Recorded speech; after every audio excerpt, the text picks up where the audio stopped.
Että tila lampussa palaa valo on 1 ja tila lampussa ei pala valoa on 0, niin näiden 4 sähkölampun avulla me voimme esittää kymmenjärjestelmän perusluvut binäärimuodossa. Jos meillä on kymmenjärjestelmän luku 1, 2 järjestelmässä se on myöskin 1. Toisin sanoen meillä on 1 kappale ykkösiä. Lampuilla voimme esittää tilanteen siten, että ensimmäinen lamppu palaa. Cesar, tuo lehti, tuo.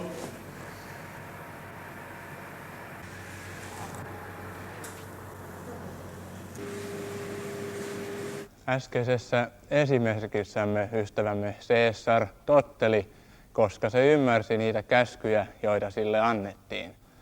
Tietokone, niin kuin palveluskoirakin, on ihmisen apulainen. Sille on käskyt annettava sen ymmärtämässä muodossa, sille on ohjeet annettava, se on ohje. Mitä tästä kaikesta opimme?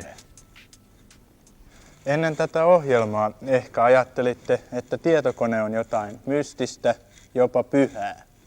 Ja ihmiset, jotka tietokoneiden kanssa puuhailevat, korkeaotsaisia ja hyvin viisaita. Ja te olitte niitä maan matosia, jotka pelonsekaisin tuntein suhtauduitte tietokoneisiin.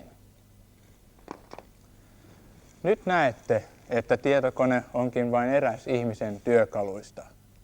Eikä siitä puhujienkaan aina tarvitse olla niin viisaita. Tietokoneet ja niiden parissa työskentelijät ovat itse asiassa teidän palvelijoita.